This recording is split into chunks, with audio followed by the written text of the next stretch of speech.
Mesdames et messieurs de la presse, bonsoir. Heureux de vous retrouver encore une fois dans le cadre de cet exercice de redevabilité. Vous l'avez suivi pratiquement toute la fin du mois de septembre. Le vice-premier ministre, ministre des Affaires étrangères, était à New York d'abord pour l'Assemblée générale, mais il est retourné aussi pour de réunions au niveau du Conseil de sécurité pour parler et présenter notre position sur le retrait progressif, accéléré que nous voulons de la mission d'observation de la MONUSCO.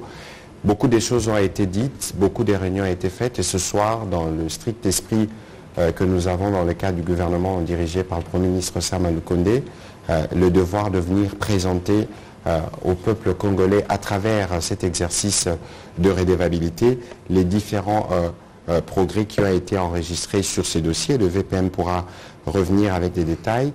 Mais nous allons commencer cet exercice de redevabilité par les événements qui se sont produits le week-end dernier à Tongo, à la suite d'une incursion des troupes de l'armée rwandaise qui sont venues en renfort contre les terroristes du M23, d'ailleurs comme ils opèrent habituellement, pour attaquer les populations congolaises, qui ont été défendus ces derniers jours vaillamment par des compatriotes que nous appelons affectueusement tous d'ailleurs Ouazalinde, parce que nous tous nous sommes des patriotes. Et la situation de ce soir, en accord avec la technique, je voudrais que l'on puisse partager ces images qui ont été capturées par les drones à la fois de la MONUSCO et de notre armée dans le cadre du centre conjoint des opérations. Tel que vous pouvez le voir, on peut faire défiler. C'est des images qui ont été capturées le 17 octobre 2023 où on peut apercevoir des colonnes des troupes de l'armée rwandaise entrer dans cette partie de la colline surplombant la cité des Tongo. Comme vous pouvez le voir sur la route des Kalengera, nous avons reconnu les tenues, les armes ainsi que les munitions qui ont été réquisitionnés pour faire cette opération macabre. Et ce soir, le rapport de nos différents services renseigne que plusieurs compatriotes ont été massacrés, une cinquantaine. Des maisons ont été brûlées, les villages des Runzenze a été touché, les villages des Bichiché, les villages des Marangara, et toutes les maisons, comme je le disais tout à l'heure, ont été brûlées et des Congolais ont été à nouveau tués par ces troupes rwandaises-là. Vous pouvez voir les types d'armes qu'ils ont notamment amenées dans leur cohorte pour s'aimer la mort et la désolation. Le gouverneur militaire a saisi la mission conjointe de vérification comme de coutume et nous espérons que très rapidement les décisions seront prises pour que ces troupes quittent immédiatement le territoire de la République démocratique du Congo, parce que comme vous le savez, autour du président de la République, nous ne lésinerons pas sur un seul moyen pour défendre à la fois l'intégrité de notre territoire, mais aussi nos compatriotes innocents qui sont tués et massacrés parce qu'il y a des appétits que nous connaissons bien du côté du Rwanda. Monsieur le vice-premier ministre, nous vous remercions de vous joindre à cet exercice. Il était prévu que nous puissions parler du retrait de la MONUSCO, un processus que vous avez conduit de près depuis maintenant plus d'une année, mais on ne pouvait pas commencer cet exercice sans revenir sur des faits d'actualité. En tant que, justement, ministre des Affaires étrangères, comment réagissez-vous à cette énième incursion de l'armée rwandaise, bien d'ailleurs documentée comme nous venons de le voir dans ces images? Vous dites bien, monsieur le ministre de la Communication, vous dites cette énième, que je sache, énième signifie qu'il y en a eu tant d'autres. C'est grave, c'est très grave, c'est extrêmement grave. Le gouvernement de la République et le chef de l'État n'ont cessé de demander à la communauté internationale d'agir. Et je me rappelle que dernièrement, lorsqu'il m'a été permis d'intervenir encore une fois au Conseil de sécurité, je disais agissez avant qu'il ne soit trop tard. J'ai comme l'impression que le trop tard là sonne, il continue à sonner. Je pense que la République démocratique du Congo n'est pas un État spécialisé dans la construction des murs de lamentation. Ce n'est pas notre spécialité. Les dirigeants de ce pays, en tête desquels se trouve le président Félix-Antoine Tshisekedi Tshilombo, les dirigeants de ce pays, disais-je, ont l'intention d'assumer toujours la totalité de leurs responsabilités constitutionnelles. Nous avons demandé des sanctions aux Nations Unies. Le président de la République l'a dit. Nous avons relayé le chef de l'État et nous avons informé nos compatriotes que nous avons déposé au comité des sanctions du Conseil de sécurité, actuellement présidé par le Gabon.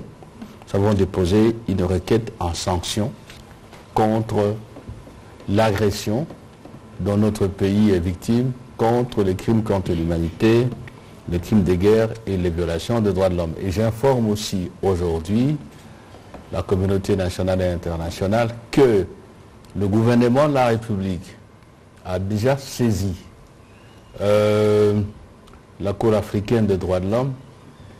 Nous avons déjà saisi la CPI et nous continuons de saisir les instances internationales compétentes en matière de droits de l'homme et des crimes de ces gens-là.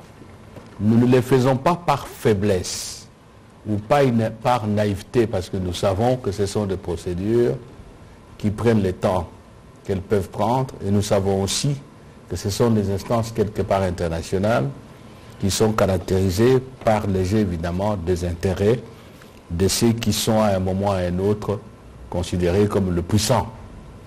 En tout cas, le gouverneur, comme vous l'avez dit, monsieur le ministre, militaire du Nord Kivu, a saisi le mécanisme conjoint de vérification. Je rappelle que ce mécanisme a été institué dans le cadre du processus de Luanda.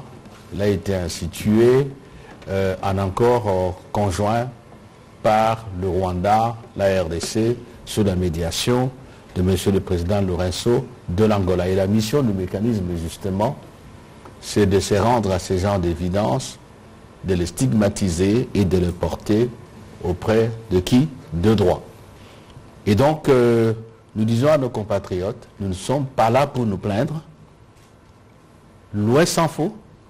Nous disons aux décideurs internationaux, je n'ai pas la langue de bois, le Conseil de sécurité des Nations Unies, l'Union africaine, le Conseil de paix et sécurité, et aussi l'EAC, East African Community, qui a des troupes sur notre territoire, que assez,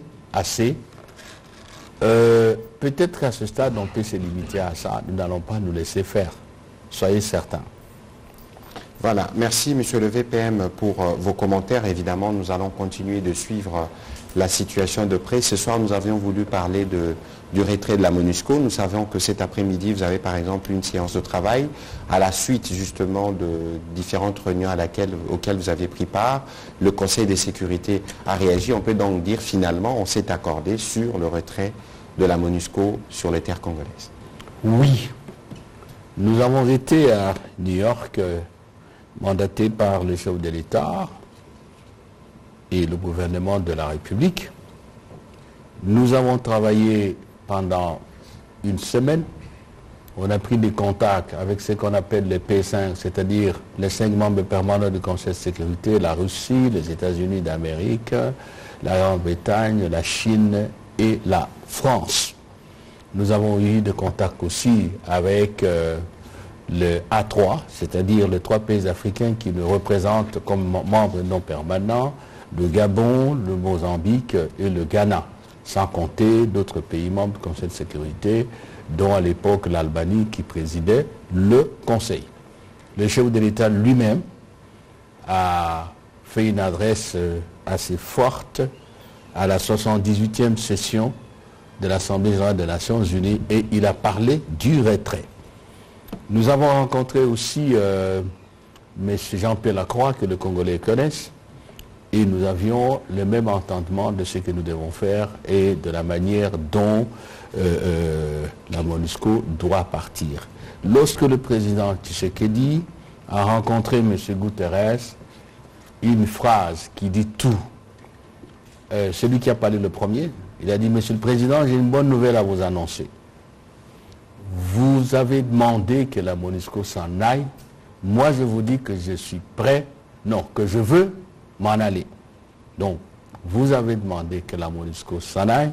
Moi, je vous dis que je veux m'en aller. Donc, tout est là et ça s'est passé dans cette harmonie, dans la compréhension mutuelle. Évidemment, lors de la séance, parce qu'il y a les consultations, le contact et puis la séance, il n'a pas manqué certaines petites notes, certaines petites tonalités nuançant l'une ou l'autre chose ou donnant l'impression qu'on fait de la résistance.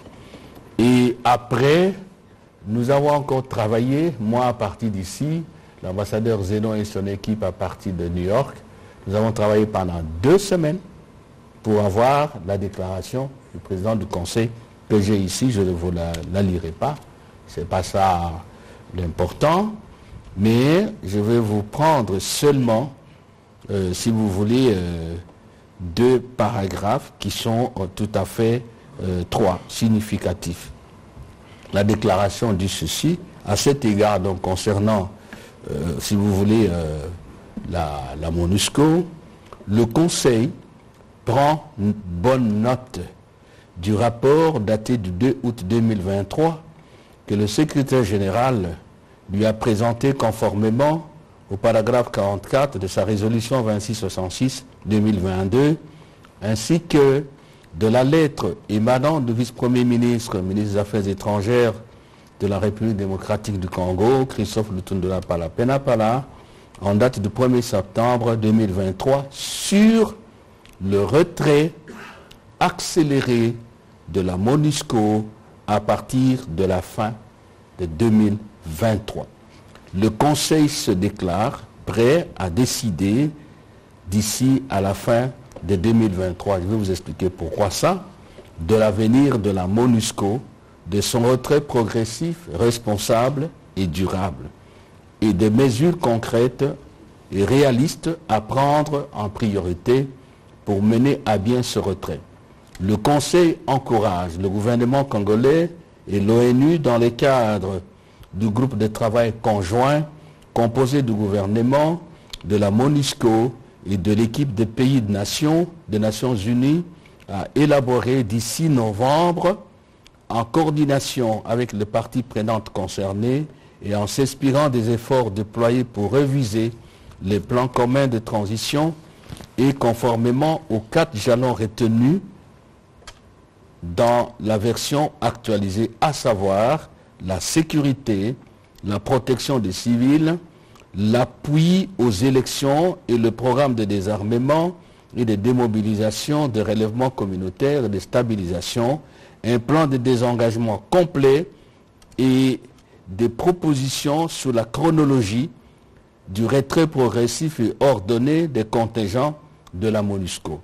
La réduction progressive des effectifs de la mission, la définition de modalités pratiques du transfert graduel de responsabilités, l'élaboration du plan opérationnel, des mises en place du retrait et la définition des tâches devant être accomplies dans le cadre de la transition de la mission. Donc voilà qui est dit. C'est exactement ce que nous avons demandé, ce que le président a demandé. Donc de ce côté-là, message reçu 5/5 et bien entendu par le Conseil de sécurité. Pourquoi le Conseil se déclare prêt à décider d'ici la fin de 2023? Tout simplement, comme vous le savez, c'est à la fin de l'année, en décembre, que chaque fois que le Conseil, depuis que la MONUSCO est là, je crois que depuis MONUC, décide de l'avenir de la mission à RDC sur base d'un rapport qui est présenté par le secrétaire général. Donc cela, il n'y a pas d'équivoque, parce qu'il ne faut pas qu'on dise que le Conseil a dit, par exemple, qu'il rejette la démarche de la RDC, tout. Non, non, non. Et c'est pour cela qu'il y a la déclaration, parce que la résolution, nous l'aurons en décembre. La déclaration du président, c'est la position du Conseil les décisions et les recommandations qui ont été prises. Et je vous informe, comme l'a dit le ministre de la Communication, qu'aujourd'hui, nous avons commencé avec la MONUSCO le processus d'élaboration du plan de retrait, comme nous, la RDC, nous l'avons demandé. Les discussions que nous avons commencées aujourd'hui portent sur ce qui suit. Vous avez suivi le communiqué, la déclaration.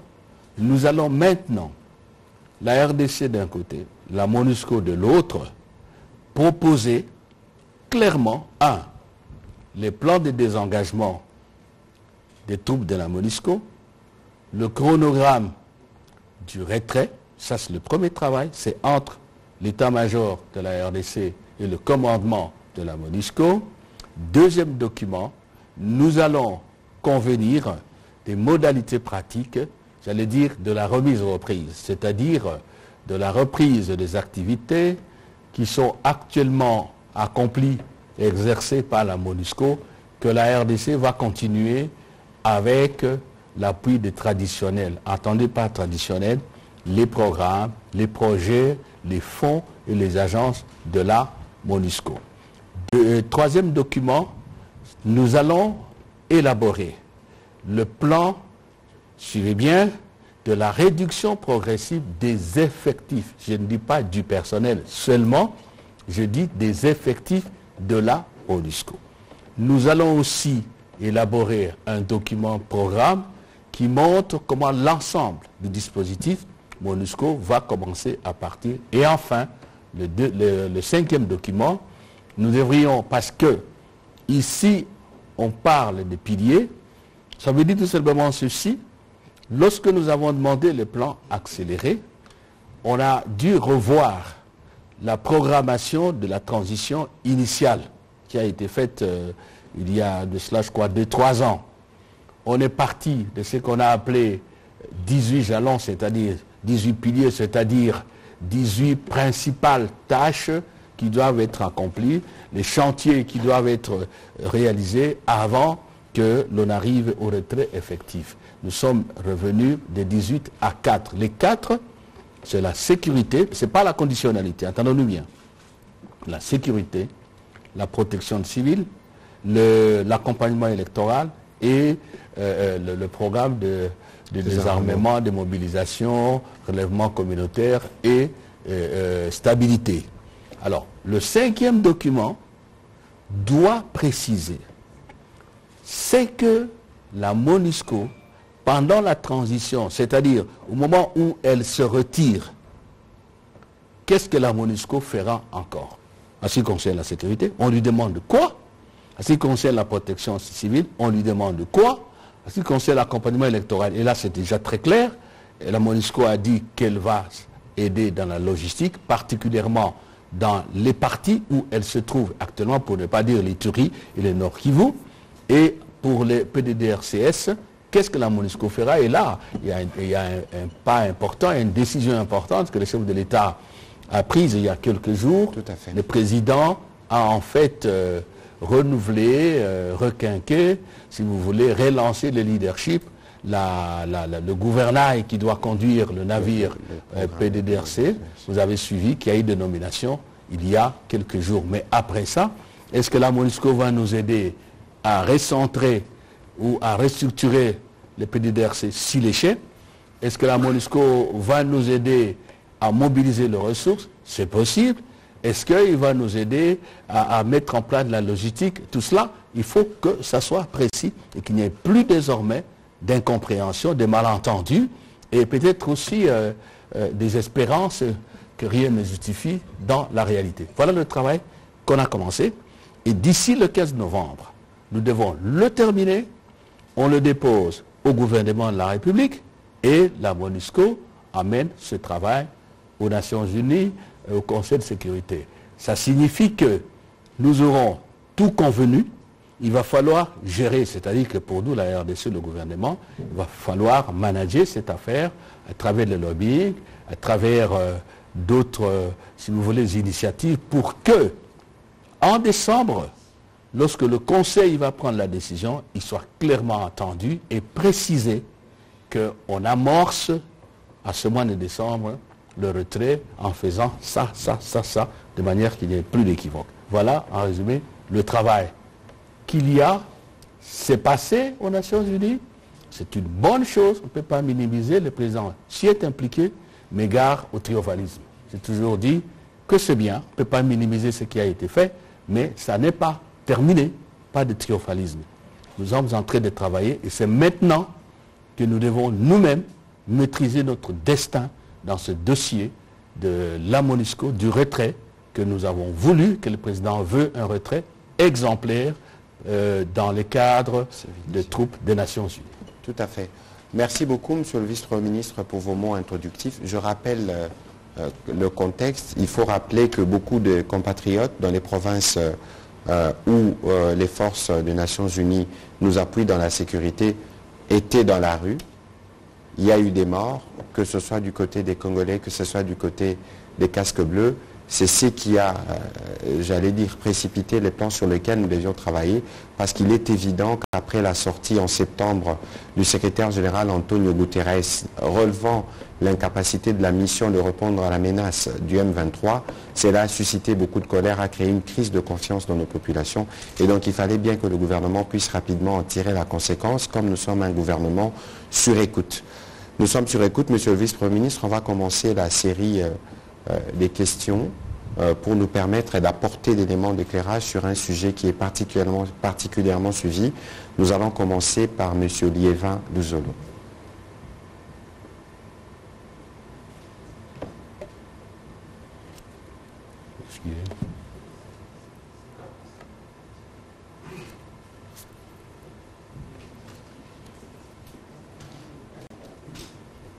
Merci beaucoup. Trois petites questions. La première, c'est au ministre de la Communication. Excellence, si possible d'éclairer la lanterne de l'opinion concernant ce qui s'est passé ce matin à Goma, notamment au nord dans le territoire de Nyiragongo, où selon les sources locales, il y a eu mort d'hommes et de blessés. Au VPM, félicitations pour l'obtention du départ programmé de la MONUSCO après 25 ans d'inefficacité. Mais ma question, c'est concernant nos diplomates à l'étranger. La fois dernière, vous êtes passé nous parler de la paye de ces derniers, où il y a évolution par rapport aux années précédentes. Ma question est maintenant celle-ci. Sont-ils payés chaque fin du mois ou c'est toujours après 3 mois? La deuxième question, c'est concernant la production de nos ambassades à l'étranger. Est-ce qu'il y a rétrocession par rapport à ces ambassades ou à ces diplomates qui produisent à l'étranger? Production de recettes, vous voulez dire? Oui, oui. En termes de passeports, visa, acte de naissance, y a-t-il rétrocession? Gagne-t-il quelque chose ou Kinshasa retient de tout? Merci beaucoup. Alors, sur votre première question, j'avais demandé justement des éléments qui doivent arriver tout à l'heure pour être en mesure de vous éclairer sur toute la situation de ce qui s'est passé ce matin à Goma. Sûrement, d'ici la fin de ces briefings, je recevrai les éléments des équipes du gouverneur militaire à propos de manière détaillée pour être précis. Je souhaiterais aussi que dans les questions qui viennent, que nous puissions rester dans les sujets, parce que nous prévoyons avec le vice-premier ministre d'organiser un briefing spécial bilan sur ce qui a été fait pour la relance de notre diplomatie. Il y a beaucoup de choses qui ont été faites, que ce soit en ce qui concerne les diplomates, la reconstruction de nos ambassades ainsi que leurs équipements. Il y aura un briefing spécialement dédié à cela. Ce soir, nous avons voulu nous concentrer sur la question de la MONUSCO, mais il pourra évidemment répondre aux questions que vous avez posées. Oui, je vais d'ailleurs faire tout pour être bref par rapport à la question. Et oui, effectivement, il y a eu quelques retards parce que nous avions le système de payer trimestriellement, donc anticipativement. Et vous savez qu'il y a quelques problèmes de trésorerie actuellement, ce n'était secret pour personne. Le ministre des Finances, je crois, il est passé ici, et vous suivez le compte rendu de mon collègue de la communication sur les mesures drastiques que le gouvernement a prises pour maintenir stable le cadre macroéconomique, notamment à travers l'élément stabilité monétaire. Mais maintenant, c'est peut-être pas, vous avez tiré un peu le verre du nez, mais ce n'est plus un secret parce que nous allons, avec le ministre des Finances, organiser bientôt une conférence de presse pour vous annoncer ça. Nous avons décidé, de ce qui suit, le ministère des Finances a négocié en étroite collaboration avec les affaires étrangères, parce que c'est les finances qui ont ça dans leurs attributions. Nous avons réussi à convenir avec Citibank la bancarisation intégrale et la mensualisation à la fois des salaires, des loyers aussi et des frais de fonctionnement des ambassades, de manière que les paiements soient maintenant continus, que nous n'ayons plus à gérer, à générer des arriérés. Ça veut dire que la City a accepté de payer toujours à temps, et le gouvernement congolais, au fur et à mesure que la trésorerie est enrichie et fournie, va payer à la Citibank. C'est un accord financier, certainement, que le ministre des Finances va vous expliquer le tout. Donc je dis aux diplomates que je crois que la voie de la stabilité dans ce domaine-là, elle est trouvée, mais dans le concret, au moment où je vous parle, excepté, je crois, la Suisse, où il y a quelques problèmes que nous ne comprenons pas. En tout cas, au niveau de la mission permanente à Genève, il y a un décalage qu'on essaie de comprendre. Il y a même de rémunérations qui ont été renvoyées ici, mais on a rattrapé tout. Et à la date d'aujourd'hui, je crois que dans l'ensemble, il n'y a pas de retard. D'ailleurs, pour le loyer, nous avons même payé des loyers anticipatifs. Certains pays ont exigé qu'on paye une année de loyer anticipatif. Donc voilà, suivez le conseil. Je crois qu'on va vous donner, dans les cadres de ce bilan, tous les éléments sur la question. La rétrocession, non, parce que vous savez qu'en finance publique, il y a le principe de l'unicité, si vous voulez, de la caisse. Tout doit être versé par le Trésor public, et vous me donnez l'occasion d'expliquer aux Congolais qu'il n'y a pas de frais ou de recettes de passeports, ou même des actes consulaires qui viennent aux affaires étrangères. Non, c'est versé au compte général du Trésor. Pour ce qui est des passeports, moi je suis transparent. Je crois qu'il y a une quotité du prix qui est alloué au personnel des affaires étrangères. Je crois que ça doit être à peu près $7, quelque chose comme ça, mais c'est géré par la délégation syndicale. Donc j'ai demandé à la délégation syndicale de m'informer de la répartition, point à la ligne. Mon travail, c'est de signer les chèques tout simplement. Donc voilà ce qui se passe. Donc il n'y a pas de rétrocession. Voilà, on va prendre la question de M. Serge Nseka.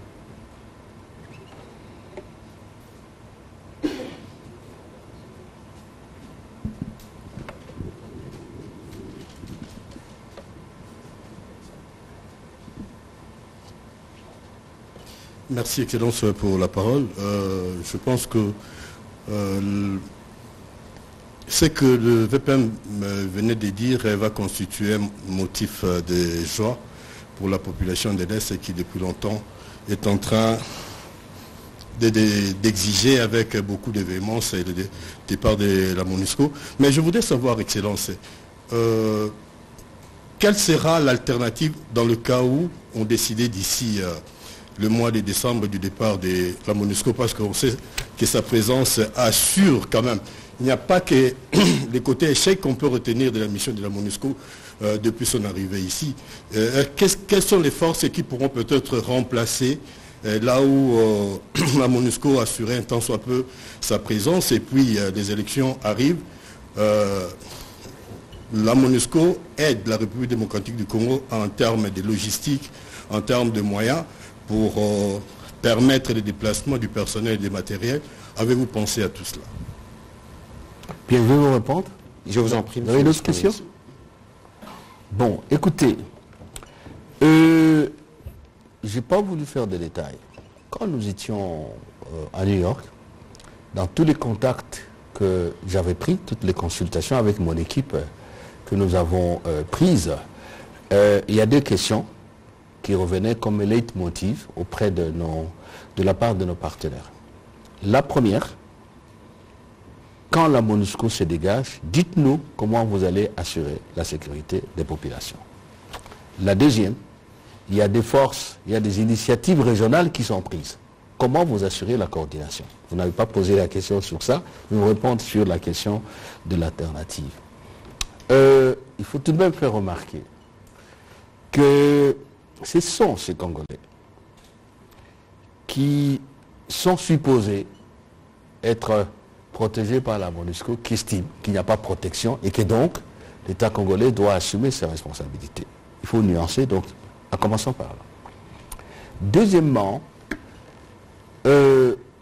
l'État congolais, il n'est pas mort. Il est certainement affaibli du côté de l'Est par l'agression rwandaise et toute, si vous voulez, cette criminalité développée par les groupes armés, c'est-à-dire des hommes en divagation qui ont des armes et les instruments de la mort. Donc l'État est quelque part affaibli, mais il n'est pas mort, il est vivant. La République est là.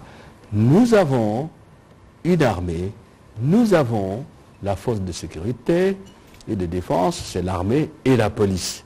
Et je pense qu'aujourd'hui, il ne fait l'ombre d'aucun doute que les efforts sont déployés pour que ces forces accomplissent leurs tâches régaliennes comme il se doit.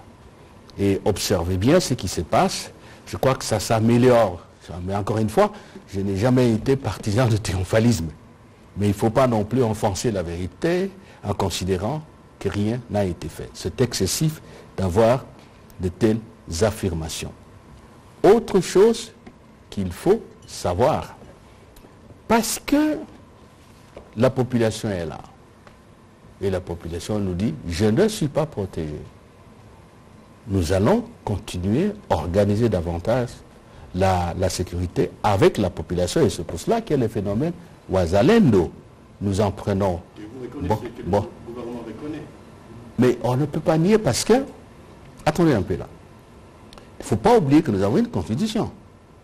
La constitution oblige chacun de nous à défendre la République et l'État, c'est-à-dire l'intégrité territoriale, les populations et les lois de la République. Donc on ne peut pas reprocher à un Congolais qui se lève, qui prend son arme, son courage à deux mains et qui défend le pays.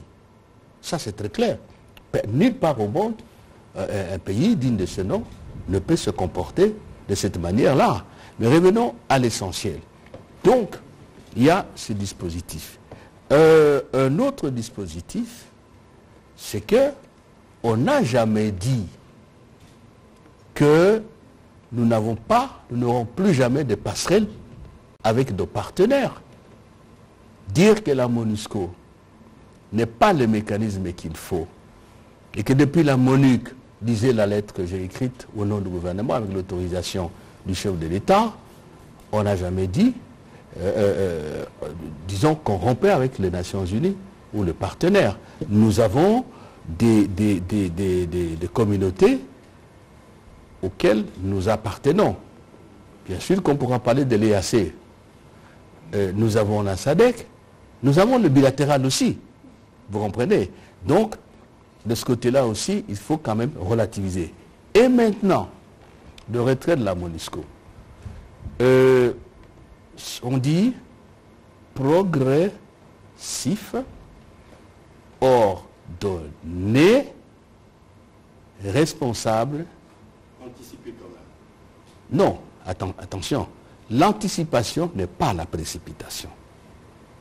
L'anticipation, c'est le contraire. Permettez que je répète ça, les Congolais le savent. C'est ce que disait le roi Baudouin, atermement funeste. C'est ce que nous ne voulons pas. Évidemment, pas de précipitation inconsidérée. Vous voyez. Donc, le progressif veut dire ceci. Vous avez la MONUSCO, disons, vous avez la MONUSCO ici. Puis vous avez nos forces de défense et de sécurité. La MONUSCO fait comme ça, nous faisons comme ça. Vous suivez mes mains. Ça veut dire quoi? Allez. On me cite toujours Kichanga. Non, pas Kichanga, Anituri là. Djougou. Mambasa. Djougou. On me cite Djougou, toujours. On me dit, Djougou aujourd'hui, c'est la MONUSCO. Si la MONUSCO s'en va, Djougou, ça ne marche pas. Alors, je dis, que fait l'État congolais? Ah non. Progressif signifie que nous devons graduellement prendre nos responsabilités. Et c'est ça le sens du travail que nous avons commencé aujourd'hui. Il ne faut pas pousser les responsabilités au point de vouloir se rendre populaire et en disant aux Congolais, allez, je fais comme ça, allez en Ndjili le matin, vous trouverez les troupes de la MONUSCO qui s'en vont. Ça, c'était totalement irresponsable. Et je ne prendrai pas cette responsabilité. Et surtout quand je parle au nom du gouvernement et du président de la République, même à titre personnel. Ça, c'est irresponsable, je ne peux pas dire ça aux gens. Donc, si nous sommes dans la logique d'organiser les choses, c'est parce qu'on veut éviter cela. Faites-nous confiance. Faites confiance au gouvernement, faites confiance au chef de l'État, et vous verrez que ça ira toujours bien. Alors, il y a un petit complément quand même pour que la question puisse être bien comprise. Lorsqu'on parle du retrait de la MONUSCO à partir du 31 décembre, ça ne veut pas dire qu'au 1er janvier, ils sont tous partis. Nous commençons un processus de retrait parce que le vice-premier ministre, si vous l'avez bien suivi tout à l'heure, parlait des troupes, des effectifs. Il y a un bon nombre des personnels qu'il faut mouvoir dans ces temps. Nous en étions à 18 jalons, on est resté sur 4 jalons prioritaires parce que c'est ces 4 jalons prioritaires qui vont nous permettre d'atteindre l'objectif que nous voulons communément. Parce qu'aujourd'hui, la présence de la MONUSCO et des casques bleus devient un sujet de sécurité pour nous, là où ça devait être perçu comme une solution. Ça, c'est un élément important qu'il faut intégrer. Et nous n'avons jamais dit que la MONUSCO n'avait jamais fait des choses positives en République démocratique du Congo. Si vous lisez d'ailleurs une lettre du vice-premier ministre qui a été fouillée à un moment, où il écrivait justement au président du Conseil de sécurité, il revenait sur les différents chapitres de l'histoire avec les Nations Unies et sur les différents progrès réalisés. Aujourd'hui, c'est sur 3 provinces principalement qu'il y a des soucis, mais au-delà des problèmes militaires, sécuritaires qui n'ont pas donné des solutions, il y a eu des programmes qui ont pu fonctionner notamment avec des civils au sujet de la MONUSCO. Et donc il faut considérer que comme le président de la République l'avait exprimé, nous travaillons pour un retrait ordonné et civilisé. On va prendre les questions de madame. Je voudrais quand même dire autre chose, monsieur le ministre. Je vous en prie, monsieur le vice-premier ministre. Il ne faut pas que l'on considère le retrait de la MONUSCO, je martèle, comme la panacée, comme la baguette magique qui va mettre fin, illico presto, à l'insécurité. Et nous n'avons jamais dit ça. Ni le chef de l'État, ni nous, ses collaborateurs qui travaillons sous son autorité, encore moins l'ensemble du gouvernement. Personne n'a dit aux Congolais que c'est ça la baguette magique. Le retrait de la MONUSCO, accepté par le Conseil de sécurité, et préconisé déjà par le secrétaire général, procède de la facilitation de la dynamique de paix. Il faut qu'on se comprenne bien. C'est un élément de facilitation, un élément de renforcement de la consolidation du partenariat avec les Nations Unies et un élément qui nous permet d'éviter tout ce qui peut gripper la machine et, si vous voulez, continuer à entretenir à notre corps défendant la méfiance des Congolais vis-à-vis de la communauté internationale et des Nations Unies en particulier. C'est important de souligner cela. Voilà, madame Ange Kassongo, s'il vous plaît, pour vos questions.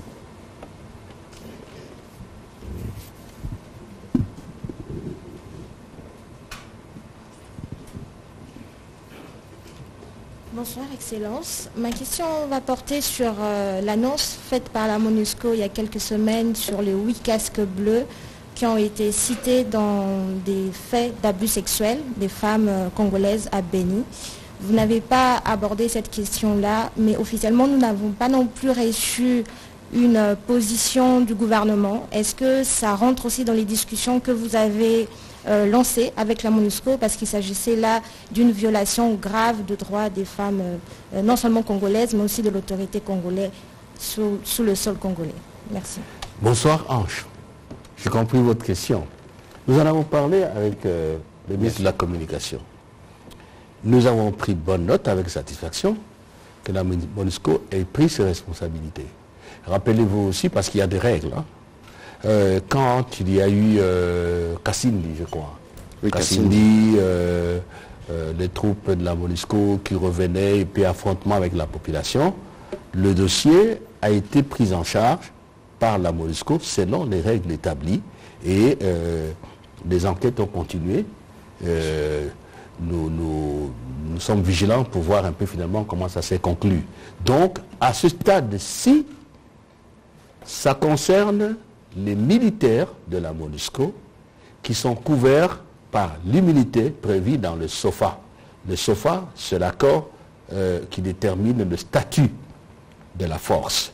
Donc, pour le moment, la seule chose que nous pouvons dire, c'est que nous avons pris bonne note avec satisfaction le fait que les Nations Unies, à travers la MONUSCO, aient pris leurs responsabilités. Et nous attendons à ce qu'il y ait des sanctions. Voilà. Voilà, on va prendre les questions de Paul Matendo.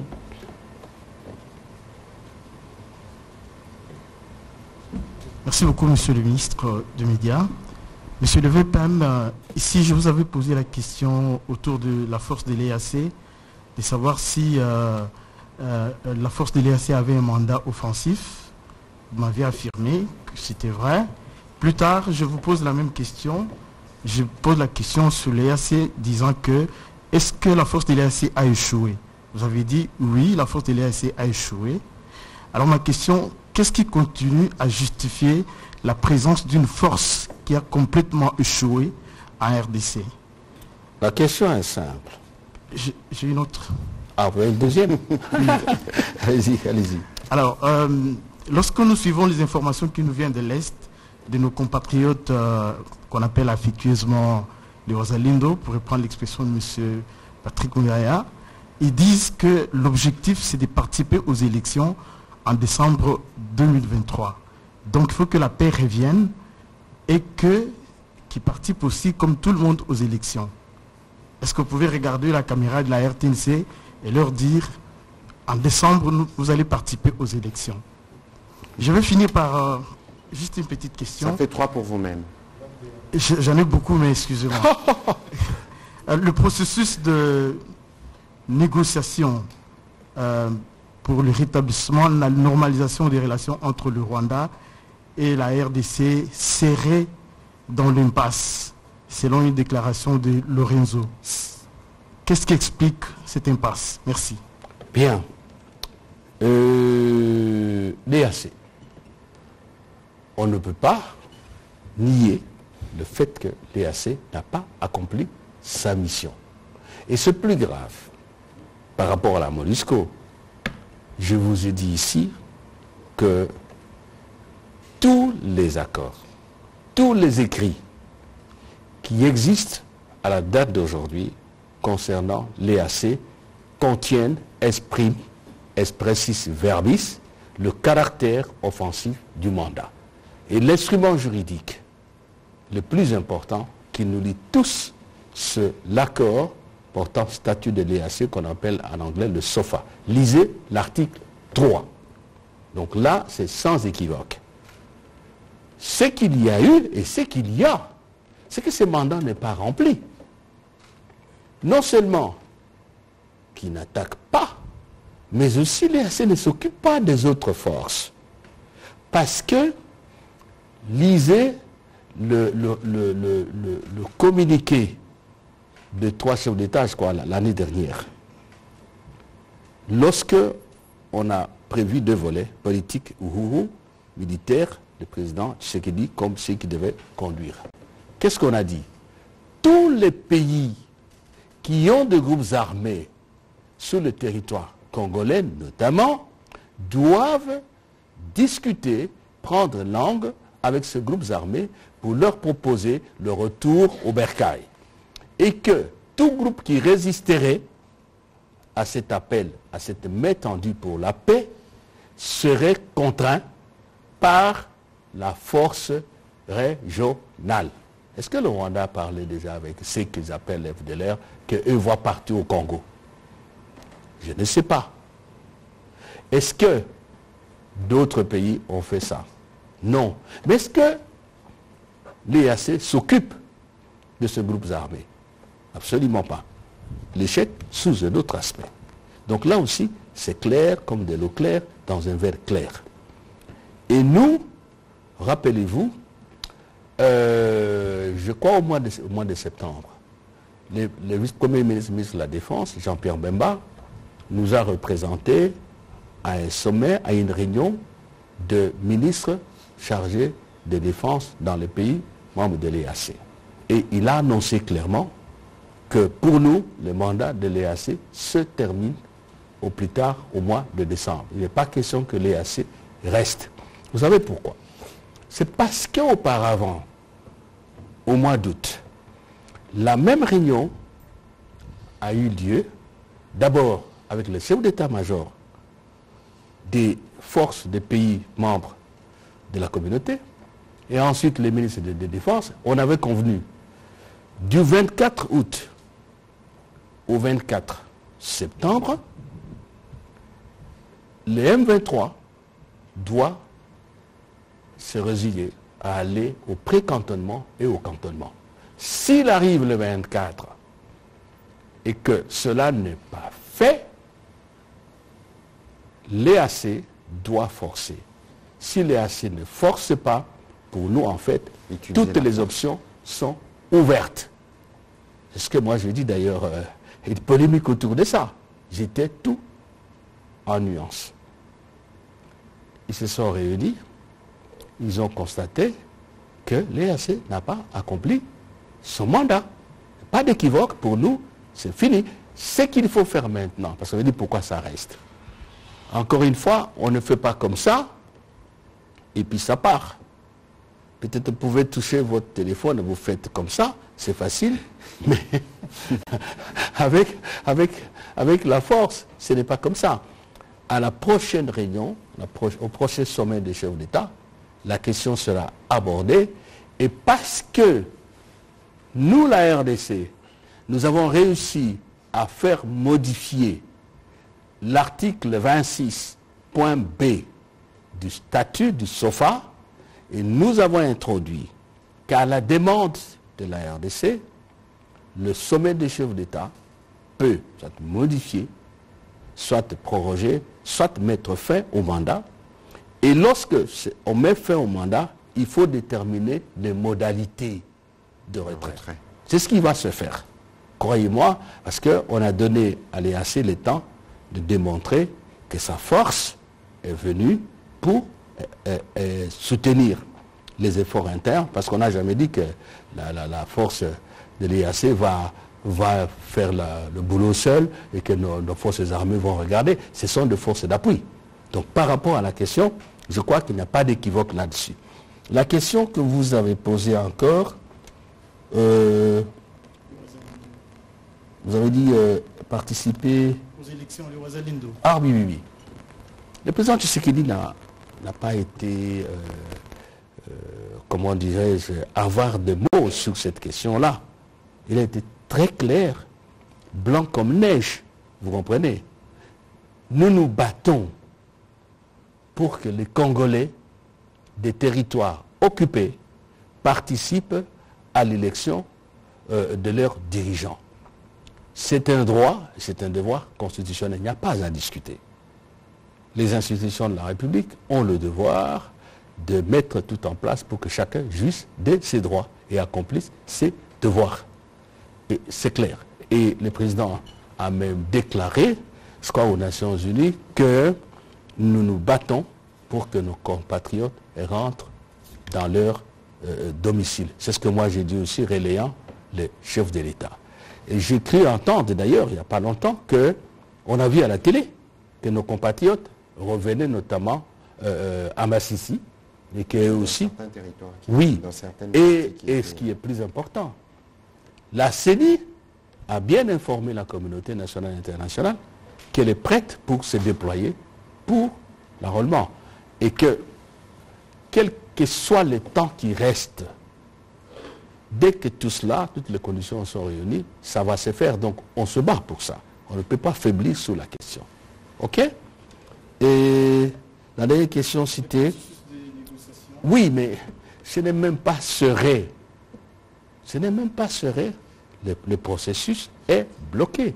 Et nous sommes clairs là-dessus.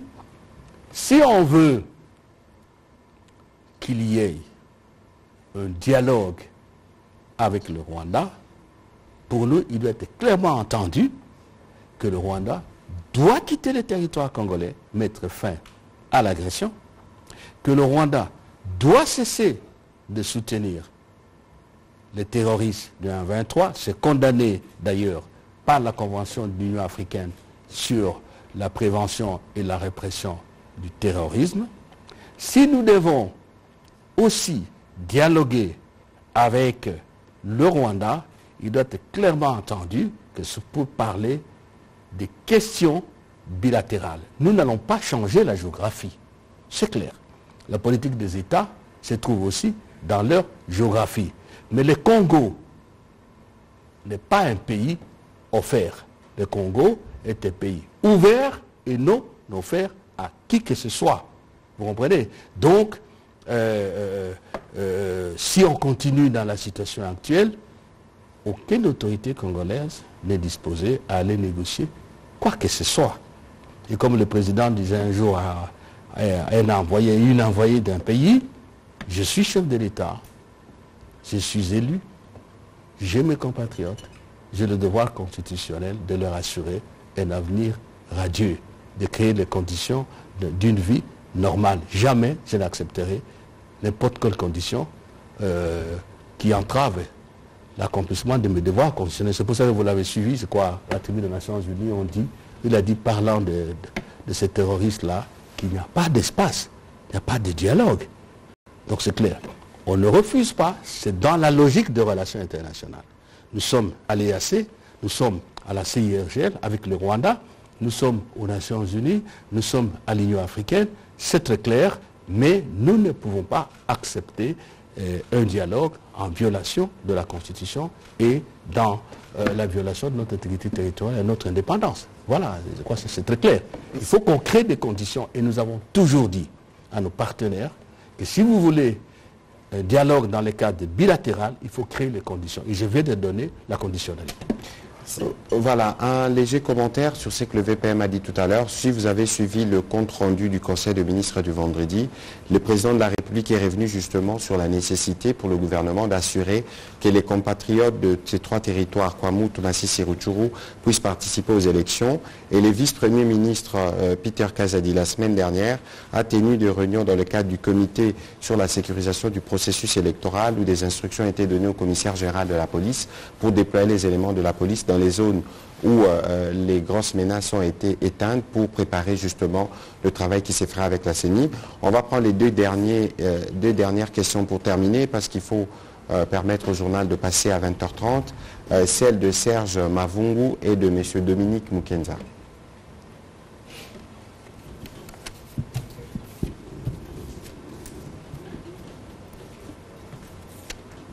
Merci de la parole, Excellence Patrick Mouyaya.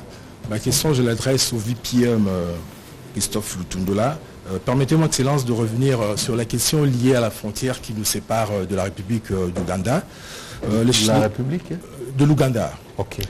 La société civile et le chef coutumier du territoire de Rutshuru accusent l'Ouganda, pays membre de la EAC, dont fait partie la RDC, de violer les limites frontalières de la RDC au niveau du groupement de Busanza et de Binza. Qu'est-ce que le gouvernement prévoit pour clarifier définitivement cette question? La réponse est la suivante. Nous sommes au courant. On a même montré les bornes qui ont été déplacées. Vous avez suivi à la télé. J'ai reçu le chargé d'affaires, je crois, de l'Ouganda en RDC. J'étais clair. Je lui avais dit que nous ne pouvons pas accepter. Pour rien au monde, on acceptera cela jamais.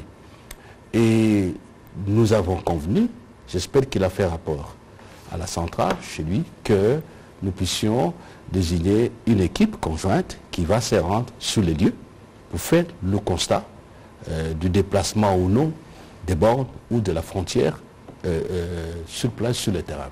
J'ai écrit à mon collègue, le vice-premier ministre, ministre de l'Intérieur, Sécurité et Affaires coutumières, Peter Kazadi, que nous allons entreprendre cette démarche. Et on avait même convenu que nous puissions d'abord envoyer l'équipe de notre pays composée des experts des affaires étrangères et du ministère de l'Intérieur. Et cela est en voie d'être accompli.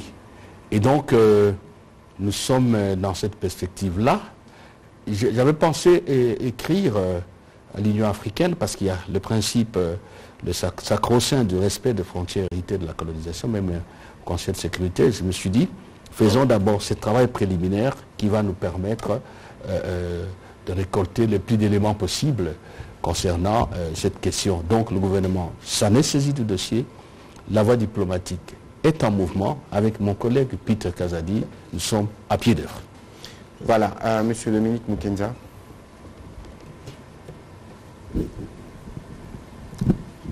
Merci pour la parole, Monsieur le porte-parole du gouvernement. J'ai des petites préoccupations au VPM. La première est liée à l'actualité. L'information fait la une sur la toile. Il s'agit des casques bleus. Comme nous parlons de MONUSCO, il s'agit de deux casques bleus qui seraient... Casques bleus. Casques bleus. Okay. Bangladais, si je ne me trompe pas, qui seraient appréhendés par les services de sécurité pour espionnage. Vous confirmez ou vous infirmez l'information, au cas où vous confirmez l'information. Donc pour le compte de qui il s'est livré à cet exercice. Puis je voulais revenir sur la préoccupation de mon ami Paul. Le jeudi... Ce sont des casques bleus Bangladesh. Oui, deux. Puis Paul a parlé de la force régionale. Le jeudi, la population de Goma avait marché jusqu'à donner l'ultimatum à 3 pays. Ouais. Le Soudan du Sud, le Kenya et donc Ouganda.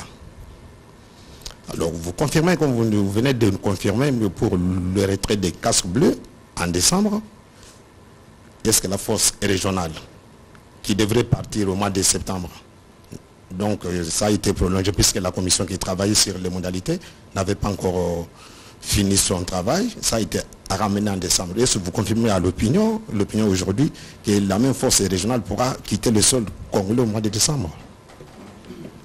La question des casques bleus de Bangladesh, vous êtes dans l'hypothétique. Je ne vous ai pas entendu parler de la certitude. Oui, je cherche la certitude. C'est comme la source indiquée. Mais laissez la certitude s'établir par des procédures convenables. Tout ce que je peux vous dire à ce stade. Et non, je n'ai pas dit que la force devait partir en septembre. On avait convenu que lorsqu'on arrive le 24 septembre et que l'M23 ne s'est pas rendu en pré-cantonnement et à cantonnement, on va constater que l'M23 est pleinement dans le cas de groupes armés qu'il faut contraindre au retour à la paix et à l'intégration, ou plutôt à entrer dans le processus de Nairobi. Et que si on arrive le 24 septembre, cela n'est pas fait, la force régionale devait forcer, et je vous ai dit, c'est son mandat. Il s'est avéré que cela n'a pas été fait. Les ministres se sont réunis, vous avez suivi notre vice-premier ministre, ministre de la Défense, là où j'étais, je crois c'était par vidéoconférence, si je me trompe, par vidéoconférence, a affirmé bel et bien que pour nous, l'EAC doit partir. Et je vous confirme, c'est une décision du gouvernement, du président de la République, et nous l'avons annoncé. Maintenant, on est dans la procédure.